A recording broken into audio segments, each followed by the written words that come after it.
Langga, yung ano, susunod ko tapos na yung paa ko, ito naman mga langga. Ito naman yung i-clean ko mga langga. Ayan.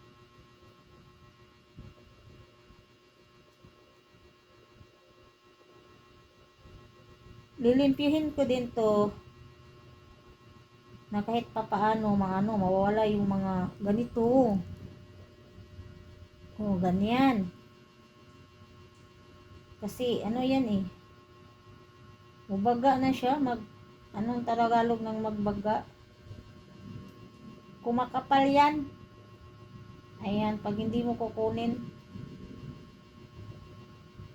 kumakapal yan. Naku, parang ano eh. Parang okay naman hindi kukunin. Kukunin ko nan palang hindi ko makapal. Hindi ko na talaga maintindihan. Kasi hindi ako makaklaro eh.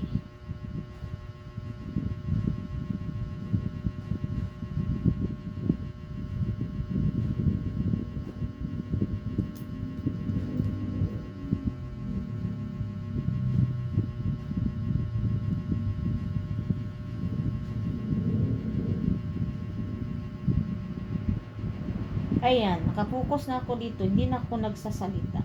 Alam mo lang may ano ako eh. May nakausap din ako mga langga na. Yung lalaki is, siya ang babae yung nagluluko. Yung babae ang nagluluko. Tapos, so, naghahanap yung iba yung lalaki. Tapos, iniiwan talaga niya. Anong purpose dun? No? Sabi ko, may ano ka ba? May girlfriend ka ba ngayon? Siya, ayoko ng girlfriend te.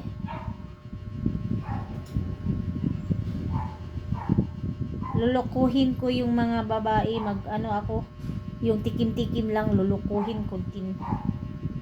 Eh sabi ko, bakit mo lulukuhin?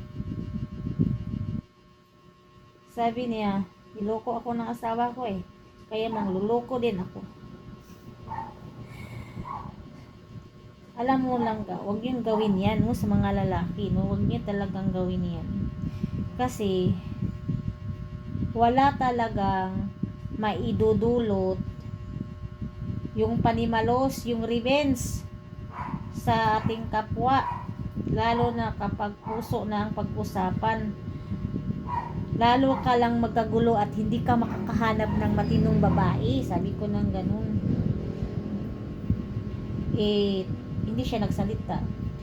Kung gusto mo, manap ka ng matino. Huwag yung tikim-tikim.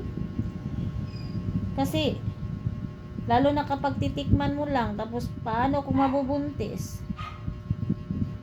Kawawa yung anak. Di na bali kung mayaman ka lang kasi magsusuffert ka. Paano kung hindi? Ganyan pa rin. Paano kung wala trabaho yung babae? Sinong magsasuffer? Yung anak mo. Hindi siya sumagot. Sa buhay langga, no, hindi talaga solusyon ang pagre-revenge, no, yung panimalus ba? Ito na bitaw, anong Tagalog doon? Maghihiganti. Hindi talaga yun ang hindi yun ang solusyon. Sa paghihiganti langga, hindi ka talaga mananalo dun eh. Matatalo ka dun. Kasi, walang magandang maidulot yung paghihiganti. Ang magandang maidulot sa buhay natin langga, sa tuwing sinasaktan tayo ng tao, masakit. Sinasaktan tayo ng tao, yung the best revenge is ang pag-a-align sa problema natin. Hindi tayo maghihiganti doon, maghiganti, ganun, parang minabaldisyon natin, hindi ganun. Din ginawa natin kasi gusto natin maghiganti. Walang nananalo sa paghihiganti. Pero may nananalo yung Yung patutunguhan mo, i-align mo sa tama. No? Sa tama, wala talagang natalo sa tama yung mga revenge mo. Doon ka sa tama. Pero sabihin, bakit? Sa tama yung ginagawa, bakit ako napasama? At the end of the day, mga langga, makakarma talaga ang lahat. Kahit ako, kung mayroon akong ginawang masama, pag makakarma yun, mangyayari din sa akin yun. So, bakit mo yun ipaikot-ikot? Putulin na natin ng ganun. No? Oh my God. My God. Ano talaga to? Sayang. Sayang talaga. Anuin ko na lang. Promise. Diba lahat na may tayo ending is mamamatay tayo, diba?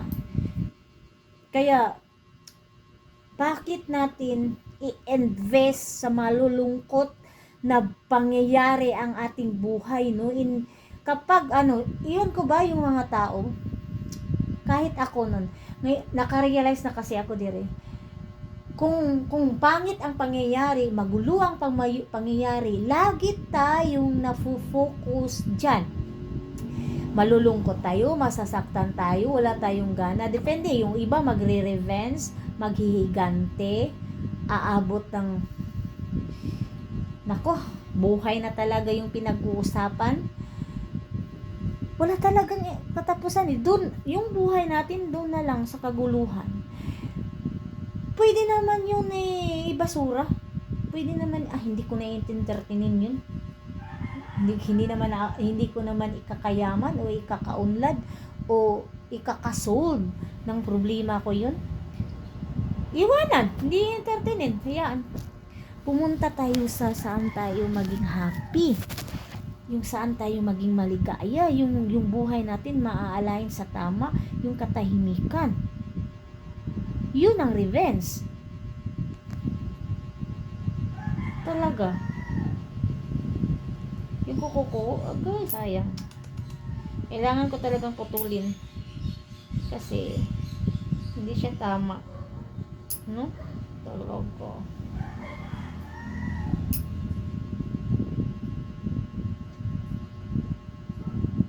Maghihintay ako. Yan. Nasa tama na siya. Pagaganin ko na lang kasi hindi talaga siya tomo eh. Para siyang nag-ano.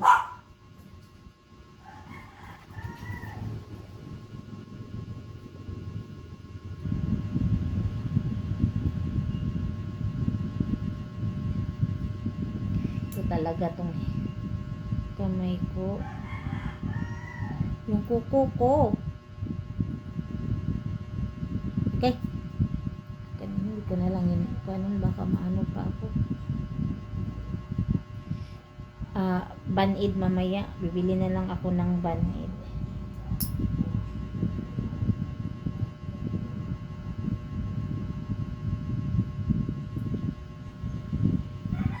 Kaya mga langga, no, mga dudong. Huwag tayong talo. Wala pa rin, pareho lang. Kapag higanti tayo sa kapwa natin, lalo na sa mga pamilya natin, kapatid natin, sa mga anong sitwasyon, no? Talo tayo eh. Pareho ka. Yung inimi mo, pag maghiganti ka, kasi maghiganti ka. Yung inimi mo, pareho lang kayo. Pareho lang tayo. Pag maghiganti eh. Pag hindi maghiganti kasi mga langga.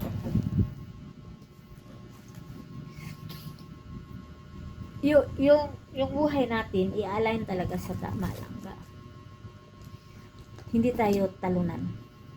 My God, talaga to eh. So yun, hindi. Kukunin ko to. Ito yung ko, ipa-open ko doon sa labas. Bye-bye muna.